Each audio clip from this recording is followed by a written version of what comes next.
আসসালামু আলাইকুম সম্মানিত ভিউয়ার্স, আশা করি সকলে ভালো আছেন। আমিও আপনাদের দোয়ায় ভালো আছি। আমি আপনাদেরকে কথা দিয়েছিলাম যে আমি মাইক্রোসফট পাওয়ার পয়েন্টের উপর ভিডিও টিউটোরিয়াল দেব।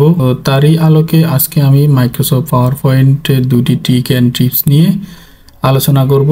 এটি হচ্ছে আমার এই ধারাবাহিক ভিডিও টিউটোরিয়ালের আজকের এই প্রথম পর্ব। তো ভিডিওর মূল পর্বে যাওয়ার আগে আপনাদের কাছে একটা রিকোয়েস্ট, যেটা হচ্ছে যারা আমার চ্যানেলে নতুন অবশ্যই আমার চ্যানেলটি সাবস্ক্রাইব করে দিবেন এবং এই ভিডিওটি যারা ফেসবুক থেকে দেখছেন তারা আমার ফেসবুক পেজটি ফলো করে দিবেন। তো আজকে আমি যে দুইটা টিপস নিয়ে আলোচনা করব তার একটি হচ্ছে স্লাইড ফর্ম আউটলাইন, অর্থাৎ আমাদের পূর্বের কোনো ওয়ার্ড ডকুমেন্ট ফাইল যদি থাকে, সেখানে যদি কোনো লেখা থাকে, সেই লেখাগুলোকে আমরা কিভাবে কপি পেস্ট না করে সরাসরি আমরা মাইক্রোসফট পাওয়ার পয়েন্ট প্রেজেন্টেশনে নিয়ে আসতে পারি সেটা। আরেকটা হচ্ছে রিইউজ স্লাইডস। এটা হচ্ছে আমরা যদি আমাদের পূর্বের কোনো পাওয়ার পয়েন্ট প্রেজেন্টেশন থেকে কোনো স্লাইড যদি আমরা এই ব্যবহার করতে চাই তাহলে সেটা কিভাবে করব এটা। তো এখন চলুন আমাদের আজকের ভিডিওর মূল পর্বে চলে যাচ্ছি। তো শুরুতে আমরা মাইক্রোসফট পাওয়ার পয়েন্ট একটা প্রেজেন্টেশন ফাইল ওপেন করব। তো ফাইলটি ওপেন করার জন্য আমরা বিভিন্নভাবে এটাকে ওপেন করতে পারি। যেখানে সার্চ বার আছে, এখানে যদি আমরা পাওয়ার পয়েন্ট লিখে সার্চ করি এখান থেকে পাওয়ার পয়েন্ট চলে আসবে, এখানে ক্লিক করে ওপেন করতে পারি। অথবা আমরা এখানে ডেস্কটপ এনভায়রনমেন্টটা রয়েছে, এই এনভায়রনমেন্টের মধ্যে মাউসের রাইট বাটনে ক্লিক করে এখান থেকে যে নিউ আছে, নিউতে ক্লিক করলে আমাদের এই যে প্রেজেন্টেশন ফাইলটি দেখাবে, এখানে ক্লিক করেও নিয়ে আসতে পারবো। তো এখানে এভাবে নিয়ে আসলে একটা সুবিধা হচ্ছে ফাইলটি অটোমেটিক একটা নামে সেভ হয়ে থাকে। আপনি চাইলে তো এখানে যে নামটা রয়েছে এখানে মাউসের রাইট বাটনে ক্লিক করে এখানে রিনেমে গিয়ে এটাকে যে কোনো একটা নাম দিতে পারেন। ধরুন আমি একটা নাম দিলাম 1 2 3 4 আপনাদেরকে দেখানোর জন্য জাস্ট। তো এবার আমরা এই ফাইলটার মধ্যে একটা ডাবল ক্লিক করলে এটা ওপেন হয়ে যাবে। তো আমাদের সামনে শুরুতে ফাইলটা এইভাবে ওপেন হবে। আর আরেকটা হচ্ছে যদি আপনি সরাসরি এখান থেকে ফাইলটা ওপেন করেন তখন কিন্তু এইভাবে ওপেন হবে না, তখন কিন্তু আবার সরাসরি আপনাকে এইভাবে নিয়ে আসবে। এখান থেকে ব্ল্যাঙ্ক স্লাইডস ক্লিক করে এখানে এইভাবে ওপেন হয়। তাহলে দুই জায়গায় কিন্তু দুই রকমভাবে ওপেন হচ্ছে, দুটোই একই, কোনো সমস্যা নেই আপনি যেভাবে ওপেন করেন। তো এইভাবে ওপেন করলে এখানে ওপেন করার জন্য স্লাইড নেওয়ার জন্য এখানে আপনাকে নির্দেশনা দিচ্ছে, এখানে ক্লিক করলে এখানে স্লাইড চলে আসবে। অথবা এই হোম ট্যাবের আন্ডারে যে স্লাইড গ্রুপটা রয়েছে এখান থেকে আপনি এখানে ক্লিক করে জাস্ট একটা ব্ল্যাঙ্ক স্লাইড নিলেও শুরু হয়ে যাবে। তো আমি এখান থেকে জাস্ট ক্লিক করে আমার প্রেজেন্টেশন ফাইলটা ওপেন করলাম। তো আমার যে তো এখন এই যে এখানে যে ঘরগুলো রয়েছে আমি চাচ্ছি না এগুলো থাকতে, জাস্ট এখানে এসে আপনি কন্ট্রোল-A সিলেক্ট করে এগুলোকে ডিলিট করে দিতে পারেন। অথবা আপনি এখানে যে স্লাইড গ্রুপের এখানে লেআউট আছে এখান থেকে যদি ব্ল্যাঙ্ক ক্লিক করেন এগুলি ব্ল্যাঙ্ক হয়ে যাবে। তো এখন আমার আজকে যে দুইটা ট্রিক্স নিয়ে আমি আলোচনা করছি তার প্রথমটা হচ্ছে আমরা এই যে হোম ট্যাবের আন্ডারে যে স্লাইড গ্রুপ, এই স্লাইড গ্রুপ থেকে যে নিউ স্লাইড নামক যে রিবনটা রয়েছে এখানে ক্লিক করলে আমরা যে অনেকগুলা অপশন দেখতে পারবো। তার মধ্যে সবার শেষে যে দুইটা রয়েছে আজকে আমি এই দুইটা নিয়ে আলোচনা করব। একটা হচ্ছে স্লাইড ফর্ম আউটলাইন। তো এই স্লাইড ফর্ম আউটলাইনটা হচ্ছে আমরা যে আমি বলেছিলাম যে আমাদের পূর্বের কোনো ওয়ার্ড ফাইল যদি থাকে সেই ওয়ার্ড ফাইলে আমরা ওয়ার্ড ফাইলের লেখাগুলিকে এখানে স্লাইড আকারে নিয়ে আসব। তো এর জন্য প্রথমে আপনাকে আপনার যে ওয়ার্ড ফাইলটা রয়েছে সেই ওয়ার্ড ফাইলে চলে যাবেন। যেমন আমি দেখানোর জন্য আপনাদেরকে দেখাচ্ছি, এইভাবে ওয়ার্ড ফাইলটা তৈরি করবেন।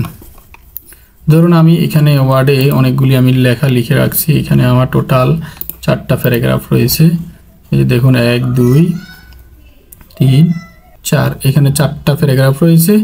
এখানে দেখুন একটা কথা খেয়াল রাখবেন যে প্যারাগ্রাফগুলির মাঝখানে এই যে 1 থেকে 2 এই প্যারাগ্রাফের মাঝখানে জাস্ট একটা এন্টার রাখবেন। দেখুন আমি এখানে 2টা এন্টার দিয়ে দিয়েছি, জাস্ট এখানে খেয়াল করবেন যেন জাস্ট শুধুমাত্র একটা এন্টার থাকে।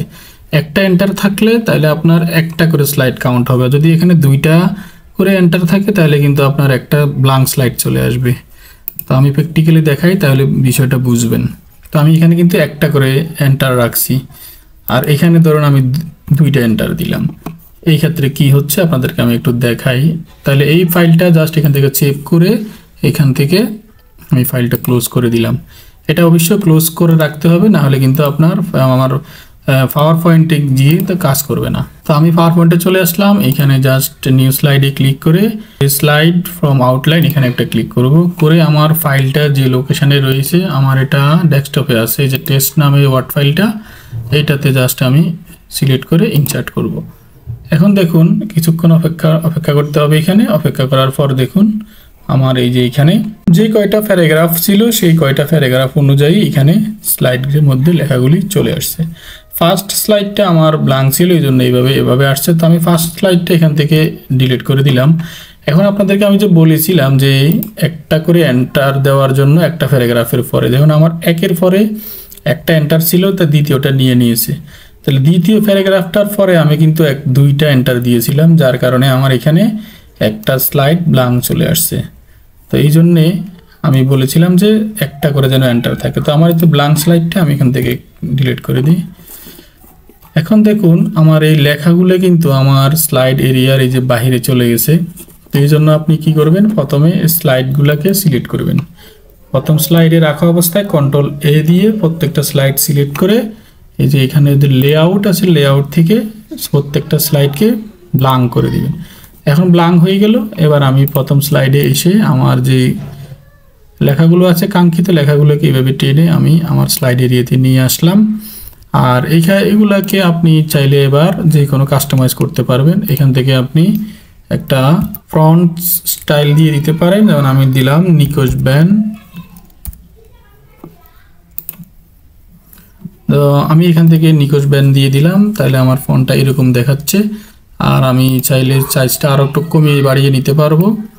আর এই যে আমার ঘরটা একটু বড় করে দিলে আমার লেখাটা ঘরের ভিতরে চলে আসলো, অর্থাৎ আমার যে টেক্সট এরিয়া রয়েছে এরিয়ার ভিতরে লেখাগুলো চলে আসবে। এখন এখানে যে লেখাগুলো আছে প্রত্যেকটা লেখাকে আপনি চাইলে যে কোনোভাবে কাস্টমাইজ করতে পারবেন। এগুলাকে আপনি ছোট বড় করতে পারবেন, জাস্টিফাই করতে পারবেন, চাইলে এখান থেকে যে কোনো কালারও ব্যবহার করতে পারবেন। এভাবে প্রতিটা স্লাইডে আপনি এইভাবে এগুলিকে কাস্টমাইজ করে নেবেন। এভাবে টেনে টেনে আপনি নিয়ে আসলে আপনার কাজের গতি অনেকটা বেড়ে যাবে। তো এটা ছিল আমার আজকের ভিডিওর প্রথম টিপস। এখন আমি দেখাবো আজকের ভিডিওর দ্বিতীয় টিপসটি।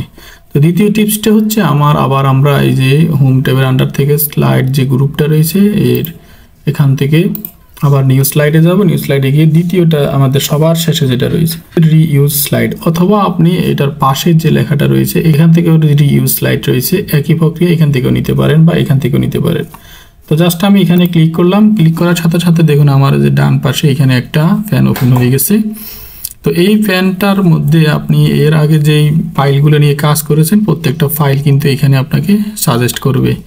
আর যদি সাজেস্ট না করে তাহলে আপনি এই যে এখানে ব্রাউজ নামক অপশন আছে, এই ব্রাউজে ক্লিক করে এই যে ফাইল থেকে স্লাইডগুলো অ্যাড করতে চাচ্ছেন সেই ফাইলে চলে যাবেন।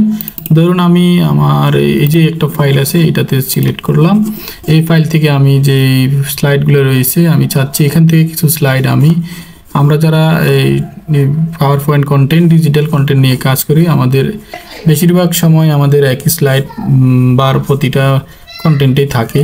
তো আমি ধরুন এখান থেকে এইটা আপনার যেটা পছন্দ মনে করেন, যেটা আপনি প্রয়োজন মনে করেন আপনি এটা এখান থেকে জাস্ট ক্লিক করার সাথে সাথে দেখুন এখানে বাম পাশে দেখবেন চলে আসবে।